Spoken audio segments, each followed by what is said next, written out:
13 দিনের বিরতি শেষে ফের বসছে ত্রয়োদশ জাতীয় সংসদের অধিবেশন, যা চলবে আগামী 30 এপ্রিল পর্যন্ত। আপনারা কি জনগণের প্রত্যক্ষ ভোটে নির্বাচিত হয়েছেন? আপনারা কেউ জনগণের প্রত্যক্ষ ভোটে নির্বাচিত হন নাই। এদিকে আজ আবারও সংসদে অগ্নিজোড়া বক্তব্য দিয়েছে রুমিন ফারহানা। তারেক রহমান এবং বিএনপি দলকে সরাসরি অনির্বাচিত সরকার বলেছে, সংসদে আবারও ঝামেলা তৈরি করেছে। আজকে প্রথমেই দায়িত্বপ্রাপ্ত যারা মন্ত্রী রয়েছেন তারা সংসদের সদস্যদের বিভিন্ন প্রশ্নের উত্তর দিবেন। আজকে যে মন্ত্রণালয়ের মন্ত্রীরা প্রশ্ন উত্তর দিবেন তার মধ্যে রয়েছে স্থানীয় সরকার বিভাগ, পল্লী উন্নয়ন সমবায় বিভাগ, যুব ও ক্রীড়া মন্ত্রণালয়, প্রধানমন্ত্রী কার্যালয়, নির্বাচন কমিশনের সচিবালয় এবং রাষ্ট্রপতি কার্যালয় সংক্রান্ত বিভিন্ন প্রশ্ন উত্তর দিবেন দায়িত্বপ্রাপ্ত মন্ত্রী বা প্রতিমন্ত্রীরা। যেটা আমাকে এক্সপান্স করতে হবে, I don't want to expanse, কিন্তু আমাকে যেটা এক্সপান্স করতে হবে এই কথাটা দয়া করে বলবেন না। সেটা আপনার এখতিয়ার, মানুষ আপনি বসেন, আপনি বসেন, প্লিজ সিট ডাউন। আপনারা কি জামাত ইসলামের বিকল্প শক্তি দেখে বিএনপি অবাক এবং জামাতের এই শক্তিকে দুর্বল করতে বিএনপি নড়েচড়ে বসেছে। ষড়যন্ত্রের আলামত আমরা লক্ষ্য করছি। দর্শক, জামাতের একটা মহা দুর্বলতা আছে। বাংলাদেশ আওয়ামী লীগের তৃণমূলের নেতাকর্মীদের জন্য অবশেষে একটা সুখবর খুব শীঘ্রই সামনে আসবে, এইটুক নিশ্চিত আমি হতে পেরেছি। দর্শক, আমাদের দেশে যে যখন ক্ষমতায় এসেছে সে তখন তার মতো করে সংবিধান পরিবর্তন করার চেষ্টা করেছে। সংবিধান কাটাছেঁড়া করা হয়েছে, 72 সংবিধান অনেকবার কাটাছেঁড়া হয়েছে। একদিকে দেশের সংবিধান নিয়ে কথা হচ্ছে, অন্যদিকে আজকে সংসদের তৃতীয় অধিবেশনে উত্তাল পরিস্থিতি করে রুমিন ফারহানা।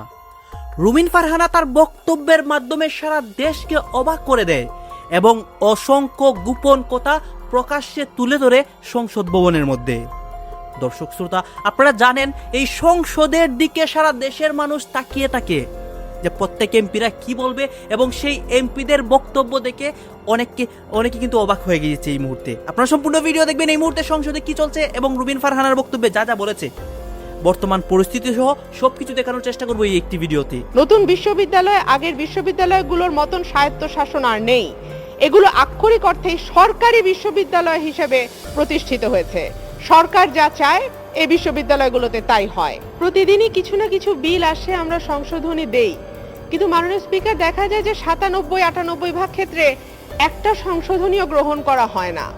এমন কোনো সংশোধনী মাননীয় স্পিকার দেই না যাতে সরকার উল্টে যাবে বা বিল পাস হবে না, এমন কিছু আমরা দেই না। মাননীয় স্পিকার, একটা পরিসংখ্যান দিয়ে শুরু করছি যেটা করোনার আগে করা হয়েছিল। বাংলাদেশে স্নাতক ডিগ্রিধারীদের মধ্যে 37% পুরোপুরি বেকার, আর স্নাতকোত্তর ডিগ্রি আছে এমনের মধ্যে 34% মানুষ পুরোপুরি বেকার। যারা চাকরি পেয়েছেন তাদের মধ্যে 6 মাস থেকে 2 বছর পর্যন্ত অপেক্ষা করতে হয়েছে 30%কে, আর 2 বছরেরও বেশি সময় অপেক্ষা করতে হয়েছে 18% তরুণকে। চাকুরিরতদের মধ্যে একটা উল্লেখযোগ্য অংশ মাননীয় স্পিকার আন্ডার এমপ্লয়েড। তাদের নিয়ে এই মুহূর্তে আমরা কোনো আলোচনা করছি না, কারণ সেটা বাংলাদেশের প্রেক্ষাপটে একটা বিলাসিতা মাত্র। এই তথ্যটা যদি কোনো আন্তর্জাতিক সংস্থার গবেষণা থেকে উঠে আসতো তাহলে নিশ্চিতভাবে সরকার তুলাধুনা করত, তাদের বিরুদ্ধে ষড়যন্ত্র তত্ত্ব আসতো, প্রশ্ন তোলা হতো, তাদের আয় ব্যয় নিয়ে হুমকি দেয়া হতো যে সেগুলো সব খতিয়েও দেখা হবে।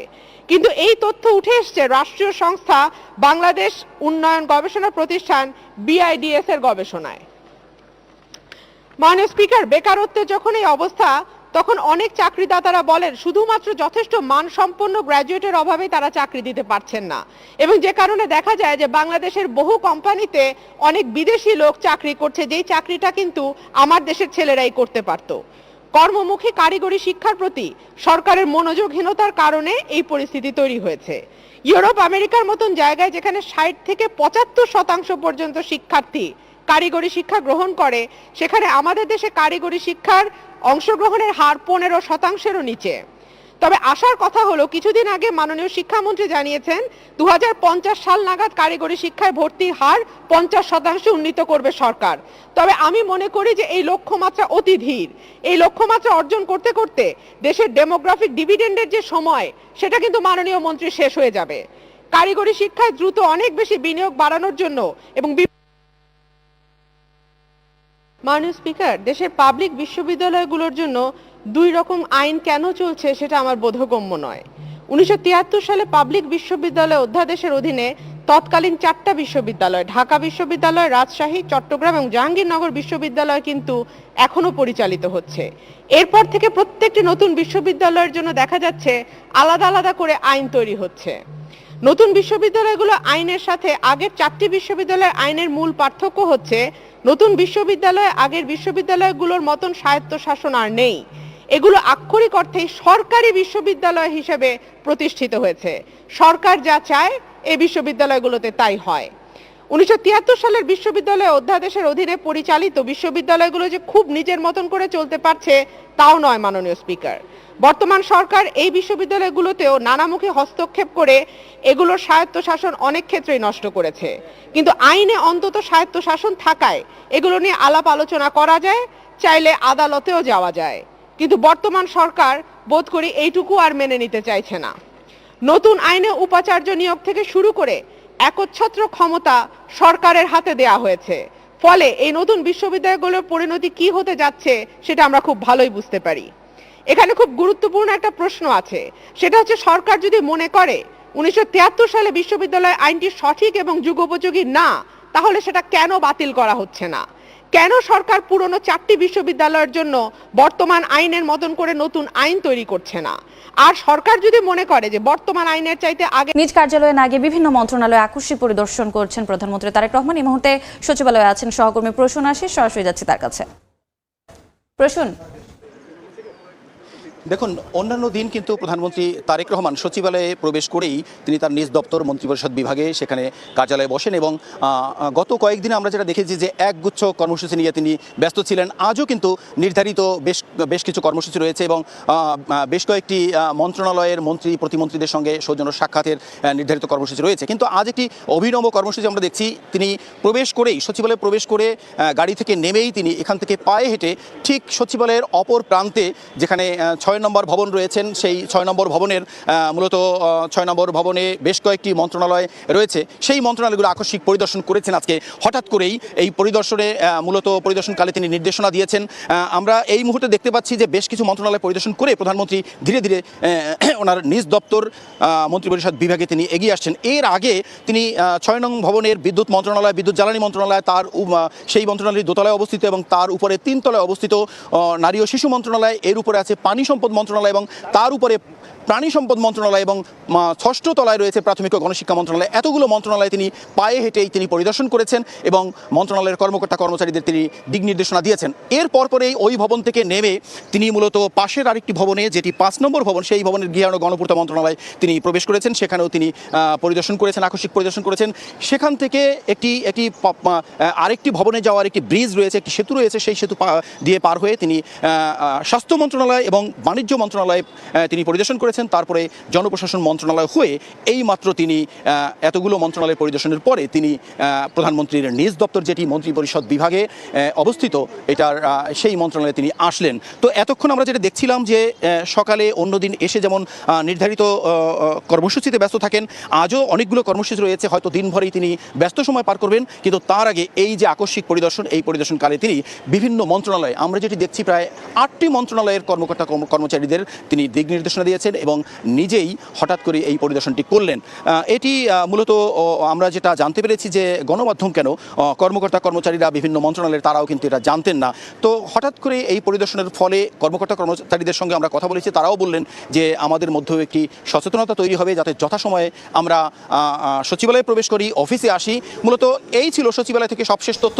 এখন প্রধানমন্ত্রীর সঙ্গে যেসব কর্মসূচিগুলো থাকবে, সেই কর্মসূচিতে যে কর্মসূচির ফলে যে কথাগুলো আমরা পাবো, যে সিদ্ধান্তগুলো পাবো, সেগুলো পরে জানিয়ে দিতে পারবো। দর্শক, আমাদের দেশে যে যখন ক্ষমতায় এসেছে সে তখন তার মতো করে সংবিধান পরিবর্তন করার চেষ্টা করেছে। সংবিধান কাটাছেড়া করা হয়েছে, 72-এর সংবিধান অনেকবার কাটাছেড়া হয়েছে। 72-এর সংবিধানের মূল যে চেতনা, সেই চেতনাগুলো ক্রমেই হারিয়ে গেছে। এই ব্যাপারগুলো আমরা দেখেছি। 72-এর সংবিধান ধর্মনিরপেক্ষ অসাম্প্রদায়িক সংবিধান ছিল, ধর্মনিরপেক্ষ অসাম্প্রদায়িক একটা দেশ গঠনের চেষ্টা ছিল।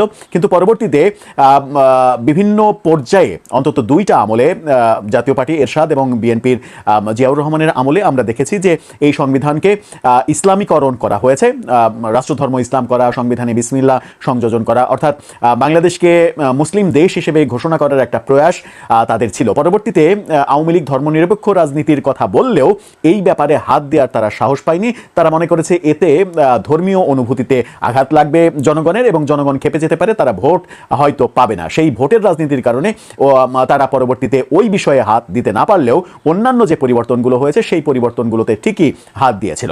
বর্তমানে সংবিধানের যে অবস্থা, তাতে করে মানে আজকে খুবই চমৎকার একটা মন্তব্য করেছেন, যদিও খুবই ব্যঙ্গাত্মক মন্তব্য করেছেন এনসিপি নেতা আসিফ মাহমুদ সজীব ভুঁইয়া। তিনি বলেছেন যে জিয়াউর রহমানকে স্বাধীনতার ঘোষক বলা এটা তো সংবিধান পরিপন্থী, অর্থাৎ বর্তমান সংবিধান যে অবস্থায় আছে সেই অবস্থায় থাকলে জিয়াউর রহমানকে স্বাধীনতার ঘোষক বলার অপশন নেই, কারণ বঙ্গবন্ধু স্বাধীনতার ঘোষণা দিয়েছিলেন 25শে মার্চ, তার মানে স্বাধীনতার ঘোষণাপত্র লিখে সেটা তার বার্তায় পাঠানো হয়েছিল কালুরঘাট বেতার কেন্দ্রে।